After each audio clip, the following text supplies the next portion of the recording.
Bismillahirrahmanirrahim. Rabbi sahri sadri wa yassir li amri wahlul 'uqdatam min lisani yafqahu qawli, amma ba'd. Assalamualaikum warahmatullahi taala wabarakatuh. Sesungguhnya pada hari ini kita bertemu lagi kerana-Mu ya Allah, kita bertemu untuk menimba ilmu. Kami memohon taufik dan inayah-Mu. Kurniakanlah kesejahteraan dan kebahagiaan kepada kami. Bukakanlah hati-hati kami, lapangkanlah dada kami supaya kami dapat mengisi ilmu untuk pengetahuan dan untuk generasi, untuk kegunaan agama, bangsa dan negara.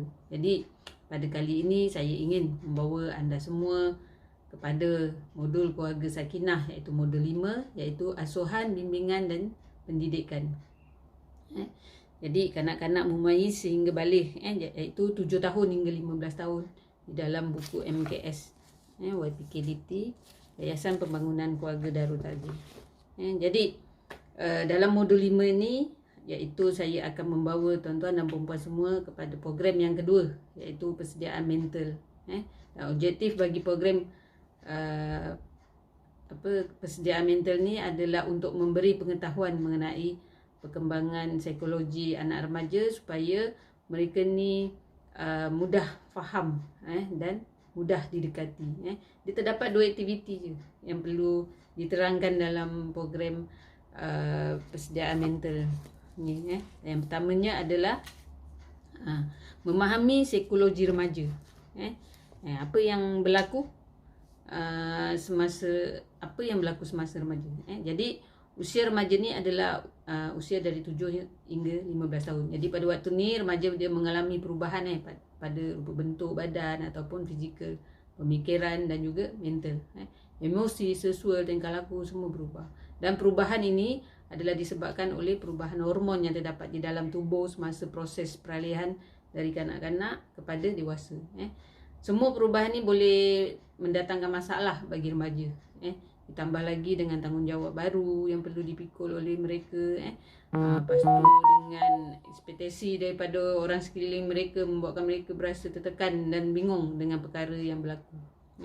Jadi sekiranya mereka ni dibimbing dan diberikan pengetahuan serta kemahiran untuk menangani semua apa yang berlaku ni, maka zaman remaja dapat mereka lalui dengan sempurna dan juga berjaya memahami isi hati remaja. Jadi perubahan daripada rupa bentuk badan kadang-kala dia mendatangkan kerunsingan kepada anak remaja ni. Dia terdapat remaja yang tidak puas hati dengan rupa bentuk badan mereka. Mungkin ada yang mengeluh, dia nak lebih tinggi, dia nak lebih sasa, dia nak lebih ramping dan sebagainya. Dan juga perubahan pemikiran juga, iaitu dia daripada pemikiran yang konkret tu pada pemikiran yang abstrak. Berlaku daripada kadar yang lebih perlahan lah berbanding perubahan pada tubuh badan. Oleh itu kita sering mendengar keluhan ibu bapa mengenai pemikiran kurang matang anak remaja berbanding dengan fizikal mereka. Jadi kematangan berfikir juga dikaitkan dengan pengalaman hidup seseorang, dan juga rata-rata remaja ni dia tidak mempunyai pengalaman hidup yang banyak. Oleh itu remaja dia boleh tersilap dalam membuat keputusan, kemudian dia boleh mendatangkan masalah kepada diri mereka. Dan perubahan daripada segi emosi pula, dia menjadikan mereka ni lebih mudah sensitif pada kritikan. Mood dia yang berubah-ubah, dia kurang keyakinan diri, kemudian dia ingin berdikari sendiri dan dia nak mencari identiti sendiri. Jadi mereka ni dia mudah marah, dia mudah memberontak, mudah merajuk dan sebagainya. Daripada segi sosial pula, mereka ni dia ingin mempunyai lebih ramai kawan dalam satu kumpulan tu. Oleh tu ibu bapa perlu mengetahui dan memantau rakan anak mereka, kerana rakan yang nakal akan membuatkan mereka turut sama dalam aktiviti yang kurang sihat. Jadi remaja juga dia suka untuk mencuba perkara-perkara yang baru. Dia kreatif dan mempunyai tenaga yang banyak. Jadi sekiranya kelebihan-kelebihan ini disalurkan kepada saluran yang betul, maka remaja dia boleh berjaya. Tetapi jika kelebihan-kelebihan ini disalurkan pada saluran yang salah, maka remaja ni boleh terjebak dalam aktiviti yang negatif. Jadi mengapa perlunya hubungan rapat antara ibu bapa dan anak remaja? Jadi hubungan ibu bapa ni dengan anak ni dia dapat dicirikan dengan pertalian emosi, pertalian emosi yang berkualiti, yang saling dirasai, serta kekal. Jadi hubungan yang rapat ni adalah penting untuk mengekalkan anak-anak ni daripada terjebak dengan gejala negatif. Selain lari daripada rumah tu, dia menyalahkan guna bahan dadah, punting sekolah, jenayah, gangster, dan melakukan seks luar nikah. Jadi macam mana nak membina hubungan ibu bapa dengan anak yang rapat? Jadi secara umumnya umur 7 hingga 15 tahun ni anak-anak ni dididik supaya berdisiplin. Pada usia ni ibu bapa perlu menjadikan mereka ni sebagai rakan sebaya. Ibu bapa perlu membimbing, dia bukan buat keputusan untuk anak remaja mereka.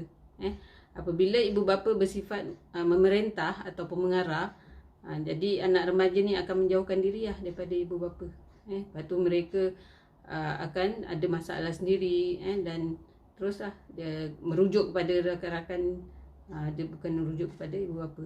Jadi kalau boleh ibu bapa ni dia perlu mengelakkan diri daripada marah anak atas sikap remaja yang kurang menyenangkan. Sebaliknya dia kena menasihati mereka. Dia tak perlu marah panjang lebar, hanya cakap untuk menyampaikan mesej nasihat. Nasihat yang menjela dia akan menjadi bebelan pada pandangan anak, dan mereka akan menutup telinga daripada mendengar nasihat itu. Jadi sebagai ibu bapa perlu untuk meyakinkan anak untuk menerima diri mereka seadanya. Mereka adalah sempurna dan tidak perlu untuk merasa rendah diri ke. Keyakinan diri itu penting tu untuk kejayaan mereka pada masa akan datang.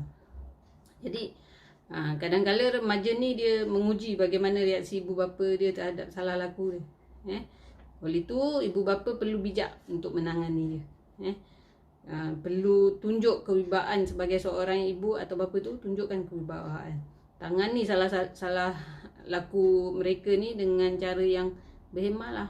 Jangan cepat melenting. Pasal dengan cara ni boleh menghilangkan rasa hormat anak kepada ibu bapa. Jadi remaja ni dia tidak suka untuk diarah-arah. Dia lebih suka untuk membuat keputusan sendiri dalam buat pilihan lah. Dia pasal sebab itu yang dia ingin lakukan. Jadi jika ibu bapa ni melarang, maka itulah yang akan dia buat. Oleh itu ibu bapa ni perlu membantu remaja tu untuk membuat keputusan, tetapi bukan membuat keputusan untuk remaja itu. Jadi pada zaman remaja tu mereka mudah memberontak lah. Sekiranya ibu bapa ni dia tak menunjukkan sifat keras dia terhadap sikap mereka ni, percayalah hubungan ibu bapa dengan anak ni akan menjadi renggang. Sebaliknya ibu bapa perlu bersifat tenang dalam menangani masalah ni. Jadi mungkin ada ibu bapa yang menghadapi anak remaja, terutamanya gadis lah, yang dia cepat merajuk ataupun nangis bila ditegur. Ini kerana apa? Remaja sebagai remaja tu emosi dia tu belum stabil, dan dia mudah sensitif kepada perkara-perkara yang bagi ibu bapa dia perkara tu kecil, tapi bagi remaja tu perkara tu besar. Oleh itu ibu bapa kena banyak bersabar. Luangkan bersama anak-anak, melibatkan diri dengan aktiviti yang sesuai dengan umur dan minat mereka. Lepas tu kongsi pengalaman dalam membina satu perhubungan yang mesra, berasaskan kasih sayang dan juga kepercayaan. Kemudian berikan anak-anak tu peluang belajar kemahiran-kemahiran tertentu dengan mendapatkan keyakinan diri. Kalau mereka ni ketinggalan atau cuai, cadangkan cara-cara untuk membaiki diri. Jangan kritik dia. Kasih sayang dan juga rasa hormat tu akan menggalakkan mereka berkelakuan lebih baik. Lepas tu buatkan peraturan yang jelas mengenai apa yang boleh mereka lakukan, dan terangkan kenapa peraturan tu penting. Dengan cara ni boleh bantu mereka membuat pertimbangan sendiri tentang tetapkan tugas dan juga tegas dalam peraturan supaya mereka tidak ambil mudahlah dengan apa yang ditetapkan. Kalau tak, mereka mesti cari alasan untuk tidak dihukum. Jadi kalau nak menghukum, terangkan kepada mereka apa kesalahan yang telah dibuat. Jadi dia taklah mengulangi kesalahan yang dilakukan itu lagi. Jadi perlu diingatkan, mungkin mereka ni akan membantah, namun dia cuma sifat sementara je. Jika mereka ni dia melakukan kebaikan, berikan mereka ni motivasi dengan hargai apa yang telah dibuat. Ni boleh menaikkan semangat dan rasa dihargai lah oleh remaja tu. Tapis bahan-bahan media, khususnya daripada internet, yang sampai anak-anak yang remaja ni, dia sebenarnya dia perlu jadi seorang pengguna media sosial yang berpengetahuan. Bantu mereka untuk memahami perbezaan antara kehidupan sebenar dan apa yang digambarkan dalam media sosial. Okey, ibu bapa pula dia hendaklah proaktif dalam mengubah persekitaran anak-anak mereka, supaya mereka lebih menghadapi cabaran tu lebih tenanglah akan datang. Kemudian menangani psikologi remaja yang stres ni, dia bukan suatu yang berlaku pada orang dewasa je, kanak-kanak pun mengalami pelbagai stres. Contohnya seperti harapan ibu bapa tak tercapai, prestasi dia tak baik dalam akademik ataupun dalam sukan ke. Cara mudah untuk mengelakkan stres tu, kita tidak boleh lihat dari sudut negatif. Kita jangan susahkan, kita kena bantu anak tu dengan membesar dengan perkembangan yang baik. Dengan kunci dia adalah untuk sentiasa sokong apa yang dia perlukan. Pada masa yang sama tahu bila kita nak biarkan dan menyelesaikan masalah dia sendiri. Bagi anak-anak anda yang mempunyai sosial, kita kena sentiasalah bersama dengan dia. Okey, jadi tahu tak kita macam mana stres tu, macam mana nak respon terhadap stres tu. Dia stres ni, dia ada yang stres yang positif ni, dia boleh beri anak tu tenaga atau motivasi untuk lakukan sesuatu dengan lebih baik. Tapi stres yang negatif ni, dia sebaliknya. Sebab apa? Dia akan mengendalikan stres tu dengan cara yang berlainan lah. Contohnya macam seorang anak tu, dia mungkin naik roller coaster, manakala seorang anak lagi dia menangis, dia tak nak naik. Lepas tu tanda-tanda stres ni mungkin dia tak sedar lah bila dia mengalami stres tu. Kalau dia sedar, mungkin dia tidak boleh menyuarakan dengan baik. Jadi perasaan stres atau kecewa kepada anak ni, sebagai ibu bapa ni, kita perlu berwaspada lah. Sebab perubahan tingkah laku tu dia berlaku akibat stres ni dengan tanda-tanda yang biasa kita lihat. Dia murung, dia menarik diri, dia tak nak buat aktiviti, dia rasa risau, bimbang. Lepas tu dia berubahlah, tingkah laku dia berubah dengan suka melekat, dia suka mendiri je. Lepas tu dia senyap, dia tak nak bercakap, dia tak agresif, dan dia tak seperti biasalah.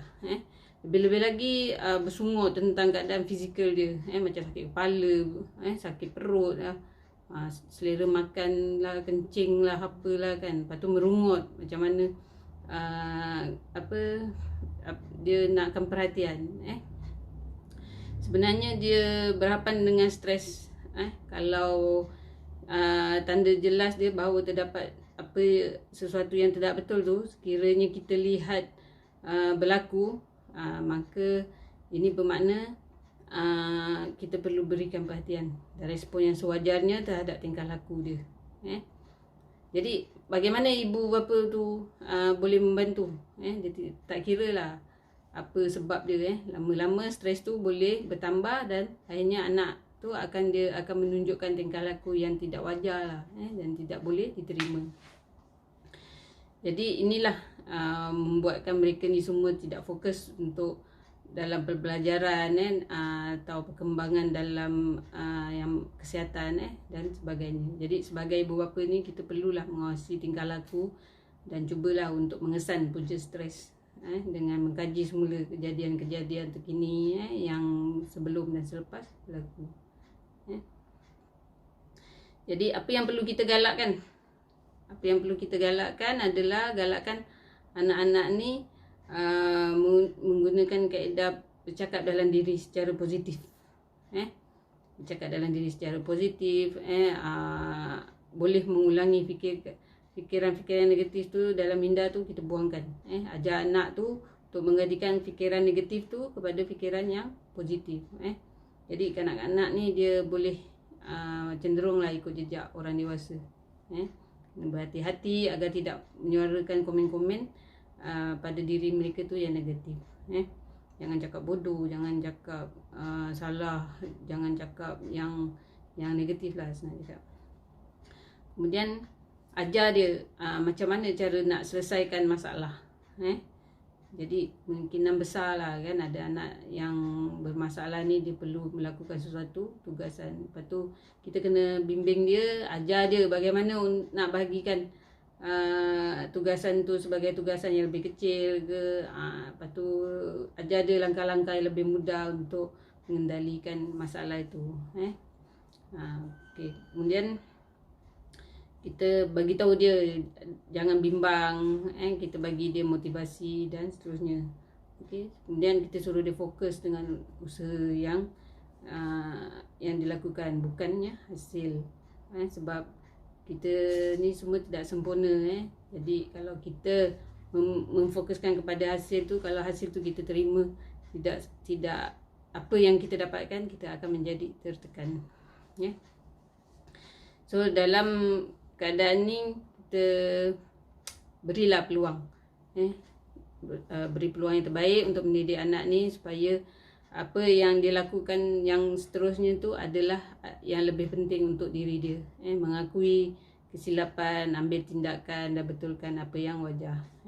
Beri dia masa, beri dia masa untuk dia berehat. Bekerja ni kalau tak ada rehat dia badan tu dia makin tak sihat. Jadi semua orang memang perlu berehat. Jadi termasuklah kanak-kanak ni. Ramai kanak-kanak ni tertakluk bukan pada aktiviti akademik, kurikulum sekolah, tapi juga dia ada kelas-kelas tambahan lagi waktu bersekolah di hujung minggu dan sebagainya. Kemudian kena awasilah anak-anak ni apabila dia kelihatan stres atau keletihan, maknanya dia tak cukup berehat. Jadi ajar dia tentang untuk fokus, bantu anak tu untuk mencari jalan untuk menenangkan diri dia dengan mendengar muzik atau bersia-sia atau berjoging, atau sembarang aktiviti yang positif lah. Cuba untuk tidak melakukan perkara-perkara yang lebih memburukkan keadaan. Jadi walau bagaimanapun negatif mengenai permasalahan remaja dia kadang-kadang boleh membawa kebaikan. Dia kena berusaha dengan lebih gigih untuk menjadi cemerlang dalam apa pun aktiviti yang dilakukan. Jadi kunci dia untuk mencegah daripada masalah ni kena ajarlah. Sebagai ibu bapa, kita kena ajar dia macam mana untuk membahagikan keadaan itu menjadi lebih selesa dan sempurna. Jadi kalau kita sedaya upaya untuk menanggung keadaan tu, kita bimbang, kita nasihatkan secara profesional untuk terus diberi stres tu dikurangkan lah. Jadi diharap modul yang kelima ni kita dapat memberi manfaat lah kepada semua pendengar dan membaca. Dan kalau ingin memerlukan video saya selanjutnya, bolehlah ikuti. Dan saya juga ingin mohon maaf sekiranya terdapat kesalahan dalam modul yang saya sampaikan tadi. Dan saya sudahi episod saya ni dengan mengucapkan ribuan terima kasih. Assalamualaikum warahmatullahi wabarakatuh.